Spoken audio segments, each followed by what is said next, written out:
Halo teman-teman kelas 11, bertemu lagi dengan Pak Anggit. Kali ini kita akan membahas bab yang baru, yaitu jaringan hewan. Nah, sebelum memulai, Pak Anggit mengingatkan pada teman-teman, silakan bisa mempersiapkan buku catatanmu dan juga alat tulis untuk mencatat hal-hal penting pada pertemuan kali ini. Nah, jika sudah siap, mari langsung saja kita mulai membahas tentang bab jaringan hewan. Oke teman-teman, jaringan hewan tujuan pembelajarannya adalah secara umum supaya teman-teman itu bisa memahami berbagai jenis jaringan hewan, ya, gitu. Nah, kenapa kok jaringan hewan nanti penting untuk kita pelajari? Karena teman-teman nanti kalau fokus dan memahami bab ini, kamu akan lebih mudah dalam mempelajari sistem organ yang akan kita jumpai pada bab-bab berikutnya, ya. Gitu teman-teman. Oke, kalau begitu kita akan mengintip sedikit apa ya yang akan kita bahas secara spesifik di jaringan hewan. Jadi paling tidak kita akan membahas 4 kelompok besar jaringan hewan. Ya. Yang pertama adalah jaringan epitelium atau epitel. Yang kedua adalah jaringan ikat. Ketiga adalah jaringan otot. Dan yang keempat adalah jaringan saraf. Oke. Nah, pada video kali ini kita akan fokus untuk membahas mengenai jaringan epitelium atau jaringan epitel. Kalau begitu langsung saja kita bahas jaringan epitel. Oke, jaringan epitel ya teman-teman. Nah, teman-teman bisa melihat di sini ada banyak bentuknya dan jenisnya gitu ya. Oke, kalau gitu kita akan bahas mulai dari yang paling simpel dulu. Nah, ini teman-teman, apa ya kira-kira yang dimaksud sebagai jaringan epitel ya? Jadi secara umum jaringan epitel adalah jaringan yang melapisi rongga di dalam tubuhmu ataupun rongga di dalam organ-organmu. Pokoknya kalau ada yang melapisi, biasanya itu adalah jaringan epitel. Nah, selain melapisi, kira-kira ada fungsinya secara spesifik? Enggak ya? Ada teman-teman. Jadi ada yang berperan untuk perlindungan, ada juga yang berperan untuk absorpsi atau penyerapan, ada juga yang berfungsi untuk sekresi atau pengeluaran zat yang masih berguna di dalam tubuhmu. Ada juga yang berfungsi untuk penyaringan atau filtrasi dan secara umum juga digunakan untuk transfer zat antar jaringan. Itu teman-teman. Nah, sebelum kita membahas lebih dalam, kita akan melihat dulu bagaimana struktur umum jaringan epitel ini. Oke. Ini teman-teman paling tidak struktur umum dari jaringan epitel. Ya. Jadi sebenarnya yang disebut sebagai jaringan epitel itu adalah ya yang nomor 1 ini ya, jaringan epitel. Jadi kalau jaringan adalah sekumpulan sel yang sejenis, maka jaringan epitel itu ya ini terdiri dari banyak barisan Iya, sel-sel ini ya teman-teman. Satu barisan. Nah, ini adalah jaringan epitel. Ya, berarti satu sel epitel itu yang mana? Ya ini, satu kotak ini. Ini adalah satu sel epitel. Nomor 2. Ya, nomor 2 ini adalah yang berperan untuk pelekatan jaringan epitel, ya, seperti pondasinya. Itu teman-teman. Nah, kita mengenal ini sebagai membran basalis. Oke. Nomor 3. Ternyata nomor 3 ini sudah beda jaringan, gitu ya, teman-teman. Nomor 3 ini adalah jaringan ikat yang akan kita pelajari pada pertemuan berikutnya. Gitu. Nomor 4 ini adalah bagian atas dari jaringan epitel. Itulah kenapa kita kenal nomor 4 ini sebagai sisi apikal, teman-teman, sisi ujung atas. Ya. Dan nomor 5 ini adalah sisi bawah yang nempel dengan membran basalis. Itulah kenapa kita kenal sebagai sisi basal. Ya. Oke, paling tidak itu teman-teman struktur umum dari jaringan epitel, tidak perlu bingung ya. Nah, kenapa kok ini penting? Karena ini nanti akan menjadi dasar untuk pembedaan berbagai macam jenis jaringan epitel.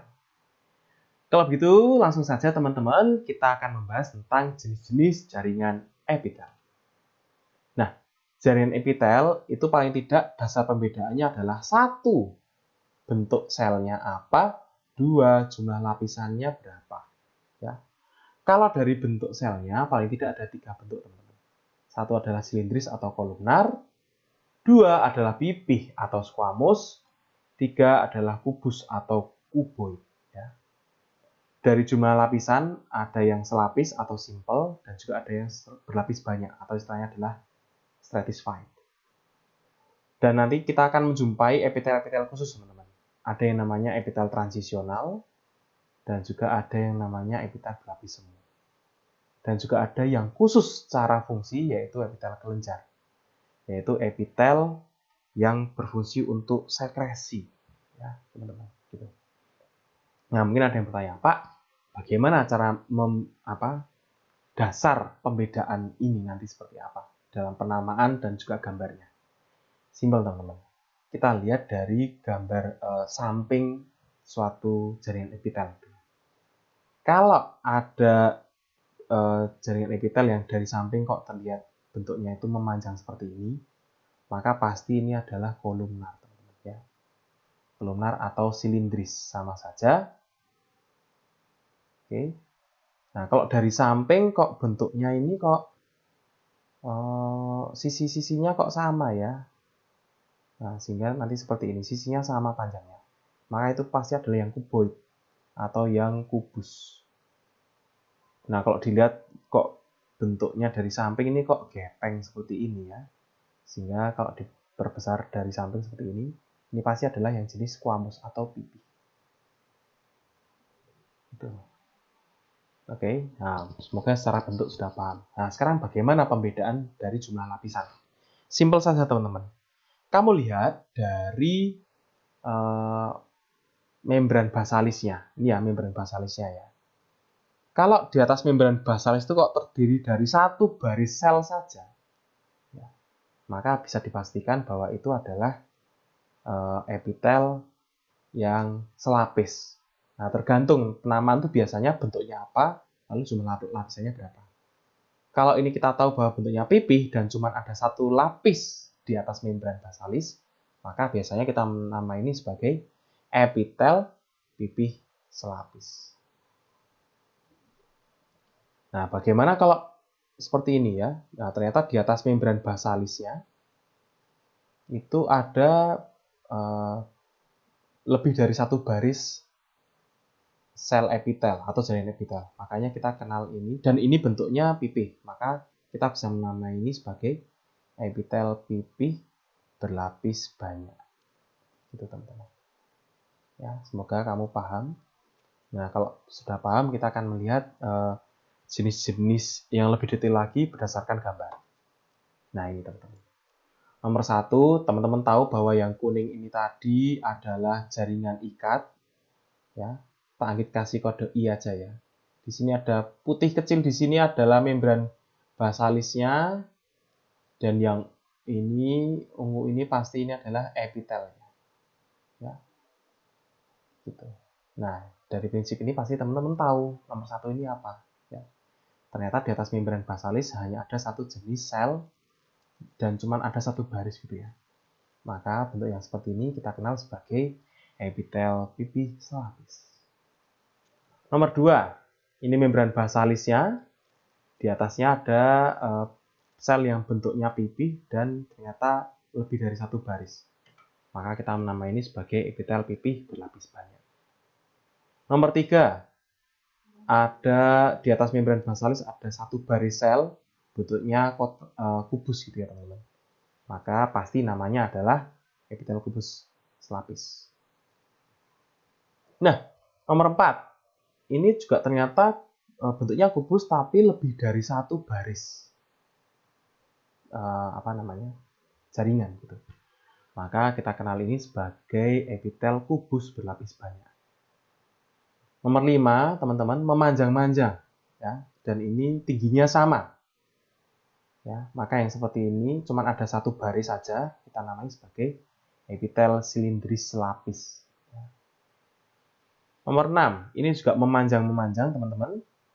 Cuma bedanya dia lebih dari satu lapis.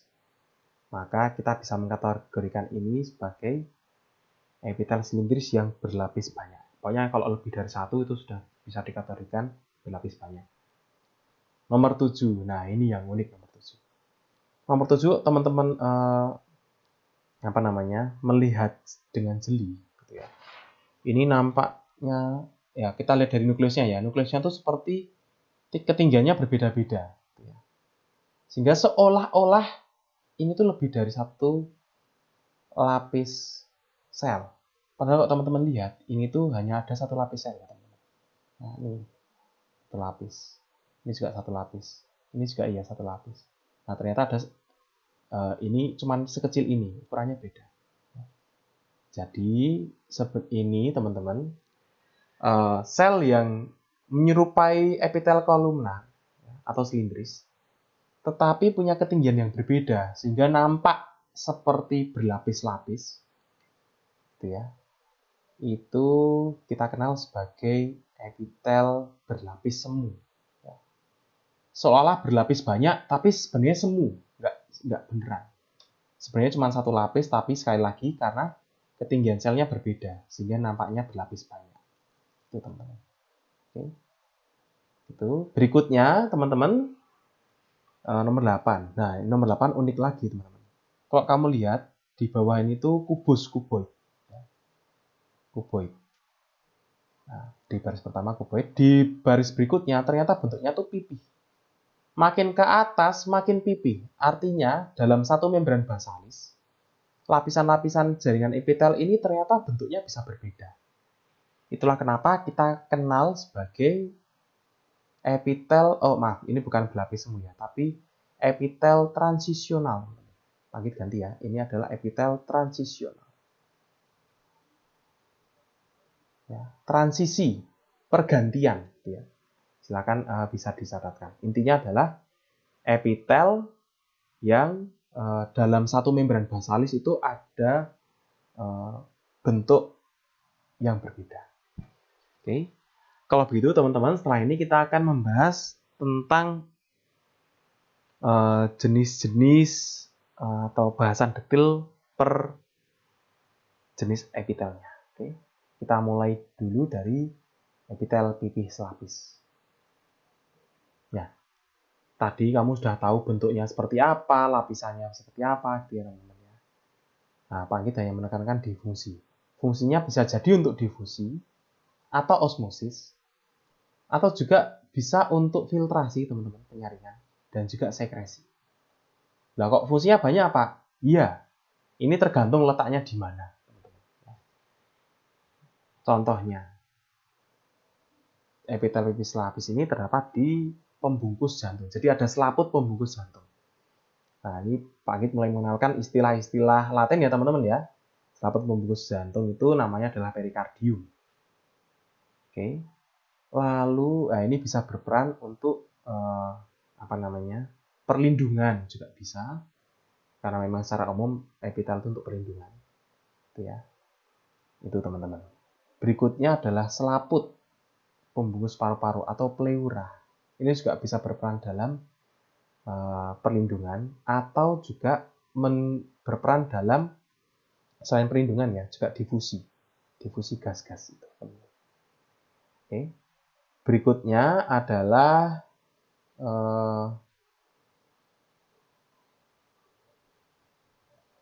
selaput perut. Jadi di perutmu ternyata juga ada selaputnya atau membrannya. Nah, ini biasa kita kenal sebagai peritoneum. Ya, sebagai peritoneum. Next, di sini ada dinding pembuluh darah kapiler. Nah, ini bisa berfungsi untuk pertukaran zat untuk membran sel di jaringan yang dilewati oleh pembuluh kapiler ini, teman-teman. Maka bisa berfungsi untuk difusi dan osmosis juga. Oke. Lalu berikutnya adalah nefron ginjal di bagian spesifik yang namanya adalah kapsula Bowman. Namanya ginjal ini pasti berperan untuk filtrasi, teman-teman. Ya, jadi itu spesifik. Oke. Itu yang pertama, epitel pipih selapis. Berikutnya kita masih membahas yang pipih, cuman yang berlapis banyak. Ya. secara umum fungsinya memang untuk pelindung, teman-teman. Ya. Nah, yang paling terkenal itu terdapat di kulitmu, teman-teman. Ya, di kulit. Jadi kulitmu saat ini itu yang nampak di atas itu, nah itu banyak jaringan epitelnya yang berlapis banyak. Nggak mungkin selapis dong. Nanti kalau selapis, kalau pas terkelupas ya langsung kelihatan ototnya atau dagingnya. Kan malah ngeri ya, teman-teman. Jadi pasti yang epitelium pipih yang berlapis banyak. Next, ada esofagus, teman-teman. Saluran makanan setelah mulut. Lalu juga rongga mulutmu ternyata juga terdiri atas epitel pipih berlapis banyak. Rongga hidungmu, ya, jadi bagian dalam lubang hidung itu, teman-teman. Lalu juga ada di kornea mata. Ingat, kornea itu kan bagian paling luar untuk melindungi struktur mata secara umum ya, teman-teman. Dan ternyata juga ada di organ vagina, organ reproduksi wanita. Jadi itu, teman-teman, tentang epitel pipih berlapis banyak. Bentuknya pipih dan memang terdiri atas satu lapisan. Next. Nomor 3, epitel yang silindris lapis atau kolumnar ya. Nah, ini khas, teman-teman ya. Kamu sudah tahu tadi di atas membran basalis ada satu lapis sel yang bentuknya silindris ya. Fungsinya sebenarnya yang paling terkenal ini, teman-teman. Untuk absorpsi sebenarnya ya, penyerapan. Kata kuncinya di absorpsi. Nah, biasanya banyak dijumpai di saluran pencernaan kita ya. Jadi bisa mulai dari usus, lambung, dan lain-lain. Ya. Nah, fungsinya kita lihat ditemukan di mana saja. Satu adalah di lambung, ya ini untuk sekresi, ya, terutama HCl dan enzim-enzim pencernaan. Lalu juga permukaan usus, terutama di usus halus di sini untuk absorpsi atau penyerapan nutrisi, teman-teman. Nah, silakan bisa ditambahkan. Ini untuk absorpsi nutrisi. Ya. Absorpsi nutrisi. Oke. Lalu juga ada yang fungsi kantong empedu, teman-teman, fungsi untuk sekresi, yaitu untuk mengeluarkan cairan empedu. Dan juga ternyata ada di bronkus, teman-teman, saluran pencernaan setelah trakea ya. Itu ada silindris lapis. Nah, ini ciri khasnya adalah bersilia atau berambut getar. Nggak usah bingung. Jadi misalkan ini ada epitel silindris tadi ya, teman-teman. Di bagian apikalnya itu ternyata ada silia atau rambut getarnya. Nah, maka ini bisa berperan kalau pada bronkus itu bisa untuk filtrasi, menyaring udara dari kotoran, itu ya. Itu, teman-teman, tentang silindris lapis. Next, epitel silindris berlapis banyak, teman-teman, ya. Nah, berfungsi untuk bisa sebagai pelindung, bisa juga sebagai sekresi, teman-teman. Nah, di mana saja dapat ditemui jenis yang ini? Satu, pada uretra, ya, saluran kemih, teman-teman. Setelah kandung kemih itu ya, teman-teman ya, uretra. Lalu juga di laring. Laring pun juga bisa ditemui, teman-teman. Laring itu adalah saluran setelah tenggorokan bagian atas itu ya. Saluran tenggorokan bagian atas itu adalah laring. Lalu juga ada faring, teman-teman. Faring itu adalah saluran awal pada esofagus, itu disebut sebagai faring. Dan juga ada ini sebagai pelindung semua, khusus yang kelenjar ludah, ini bisa berperan untuk sekresi. Namanya kelenjar ludah ya kamu tahulah, dia bisa mensekresi apa. Jelas toh, mensekresi air ludah. Itu, teman-teman. Ya. Next. Oke, kita membahas selanjutnya tentang epitel kubus yang selapis dulu ya. Nah, ini bisa berfungsi sebagai pelindung dan juga sekresi, teman-teman. Oh, Pak, ganti dulu warnanya ya. Oke, itu. Nah, di mana saja terdapat jaringan epitelium ini? Jadi, satu bisa kamu temukan di permukaan ovarium. Ya. pada wanita. Gitu teman-teman. Ovarium. Lalu berikutnya adalah ini fungsinya untuk sekresi ya teman-teman ya. Dan juga untuk pelindung juga sama. Berikutnya kamu bisa jumpai juga di pankreas. Ini juga untuk sekresi, terutama sekresi hormon. Hormon dan juga beberapa enzim pencernaan. Lalu berikutnya bisa ditemui juga di lensa mata untuk perlindungan jelas. Dan di nefron ginjal, ternyata tadi ya, selain yang kita temui di epitel pipih selapis, ternyata di nefron ginjal pun ditemui jenis epitel yang lain, yaitu kubus lapis. Tapi kali ini bagian spesifiknya adalah tubulus. Next, juga terdapat di kelenjar tiroid. Namanya kelenjar pasti jelas dong, ini pasti untuk sekresi. Sekresi hormon. Ya, hormonnya apa Pak? Ya wis nyicil belajar ya. Namanya adalah tiroksin. Hormon tiroksin. Oke. Next, kita membahas tentang epitel kubus berlapis banyak. Nah, lapisannya banyak, bentuknya pasti kubus ya teman-teman. Kamu sudah tahu. Lalu fungsinya untuk pelindung dari gesekan dan juga pengelupasan, serta bisa juga untuk absorpsi atau juga sekresi. Oke. Nah, di mana kita bisa menjumpai ini? Ya, kita bisa lihat.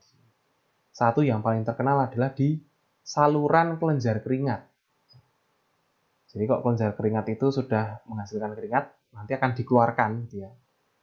Nah, itu salurannya itu dilapisi oleh epitel kubus yang berlapis banyak. Next, ada juga ditemui di kelenjar minyak, teman-teman. Lalu berikutnya ada di permukaan ovarium. Jadi permukaan ovarium pun juga ditemui epitel jenis ini. Dan berikutnya adalah di testis. Teman-teman. Ya. Permukaan ovarium dan testis ini bisa untuk pelindung, bisa juga menunjang untuk sekresi hormon. Ya. Itu teman-teman, hormon reproduksi. Next, kita akan membahas epitel yang tadi peralihan gitu ya teman-teman, yaitu epitel transisional. Oke, epitel transisional teman-teman, disusun oleh berlapis-lapis sel, tapi bentuknya itu bisa jadi berbeda, ya, yang memang berbeda. Sifatnya itu lentur dan mudah meregang. Jadi efek positif dari bentuk yang berbeda dari epitel transisional ini adalah dia bisa lentur dan mudah meregang. Maka pasti akan ditemui di organ-organ yang mudah untuk meregang, gitu ya, untuk membesar dan mengecil sesuai kondisi. Nah, yang paling terkenal teman-teman kalau kita membahas epitel jenis transisional itu adalah di kandung kemih. Ya jelas kalau ini kan berfungsi untuk menyimpan urin sementara. Ya, menyimpan urin sementara. Nah, kalau ini sudah penuh, kamu pasti akan merasa kebelet pipis, seperti itu teman-teman. Ya. Ternyata di ureter pun juga dijumpai bentuknya jenisnya ini teman-teman, epitel transisional, supaya elastis ya pas urin itu keluar. Di uretra pun juga ditemui jenis epitel transisional. Itu teman-teman. Sama, saat air urin itu keluar, ini bisa elastis, bisa meregang supaya urin bisa keluar secara normal gitu. Oke, itu teman-teman. Nah, kalau kamu lihat bentuknya di sini, ya, ini ada yang bentuknya awalnya batang, semakin ke atas kubus, makin ke atas lagi kok pipih gitu ya. Ternyata yang paling atas tuh pipih gitu. Ya, intinya tadi bentuknya berbeda-beda walaupun lapisannya banyak. Next, epitel berlapis semu teman-teman. Ya, jadi intinya tadi terdiri atas lapis sebenarnya di atas membran basalisnya. Cuma ketinggian selnya berbeda-beda. sehingga saling berdesakan. Saat ketinggiannya sel berbeda, hanya selapis dan berdesakan, itu menimbulkan efek ilusi, seolah-olah itu berlapis banyak. Itu teman-teman. Ya. Nah, pada epitel berlapis semu ini biasanya dijumpai ada silia. Dan contoh yang paling terkenal di sini adalah di trakea. Ya. Fungsi kalau ini kita ngomong trakea ya jelas ini untuk penyaringan dari benda asing yang membahayakan. Nah, bagaimana trakea dapat maksimal dalam memfiltrasi udara? Jadi jawabannya ini teman-teman. Jadi di sela-sela sel epitel berlapis semu ini ada jenis sel lain yang namanya sel goblet. Ini ya teman-teman, sel goblet. Nah, sel goblet ini ternyata berfungsi untuk menghasilkan lendir atau mukus, di mana mukusnya nanti bisa menjebak benda asing, baik itu virus, bakteri, debu, dan kotoran yang lainnya. Ya. Nah, lalu kalau sudah dijebak dengan lendir tadi bagaimana? Nah, setelah itu serahkanlah pada silia yang ada di epitel berlapis semu tadi. Jadi silia tadi yang ada di epitel berlapis semu itu nanti akan mendorong lendir ke atas. Sehingga nanti lendir itu akan berada di ujung tenggorokan bagian atas. Itulah yang kita kenal sebagai riak, teman-teman. Nah, sekarang pilihan ada di tanganmu gitu ya. Riak itu biasanya apakah akan dikeluarkan gitu atau biasanya dipindah jalur ke esofagus ya, kamu telan biasanya. Nah, kalau kamu sekarang sudah tahu bahwa riak itu isinya adalah kotoran-kotoran, maka kamu tahu bahwa itu harus dikeluarkan ya, bukan ditelan, teman. Oke. Next. Terakhir, kita membahas tentang epitel kelenjar ya, teman-teman. Jadi ini kita tidak mengatakan bentuk ya. Bentuknya mungkin bisa silindris, bisa pipih gitu ya. Cuman kita mengatakan epitel kelenjar itu fokus pada fungsinya. Ya, fungsinya khas, teman-teman, yaitu untuk sekresi senyawa yang akan masih berguna dalam proses fisiologis kita. Nah, kalau kelenjarnya sendiri di dalam tubuh manusia, teman-teman, itu ada dua jenis. Satu adalah eksokrin. Ini adalah yang punya saluran keluar untuk jalur sekresi. Contohnya adalah kelenjar ludah. Kamu bisa mengeluarkan ludah kan. Kelenjar keringat. Nah, ini ada saluran keluarnya juga, sehingga keringatnya bisa dikeluarkan. Dan juga kelenjar susu atau kelenjar mamai. Air susu ibu pun juga bisa keluar. Tuh, teman-teman. Nah, selain eksokrin, ternyata ada jenis yang kedua, yaitu endokrin. Ini, teman-teman. Ya. Nah, endokrin ini, sebentar ya, Pak Anggit ganti dulu warnanya. Nah, endokrin ini intinya adalah dia tidak punya saluran keluar ya, untuk jalur sekresi. Sehingga sikret itu kalau sudah dihasilkan ya bentuknya bisa hormon gitu teman-teman. Biasanya hormon bentuknya. Ya, sikret itu adalah zat yang dihasilkan tadi ya, hormon contohnya. Itu akan nebeng masuk ke pembuluh darah dan akan beredar bersama darah menuju ke organ target mana hormon nanti akan bekerja. Nah, contoh-contoh dari kelenjar endokrin ini adalah ada tiroid, ada hipotalamus, ya, ini kelenjar yang ada di dekat otak kita. Ada juga pankreas, testis, dan juga ovarium. Itu teman-teman. Mungkin sampai sini dulu saja teman-teman. Semoga teman-teman video ini bisa membantu kamu belajar memahami jaringan epitel. Thank you teman-teman. Sampai bertemu lagi di pertemuan berikutnya. Dadah.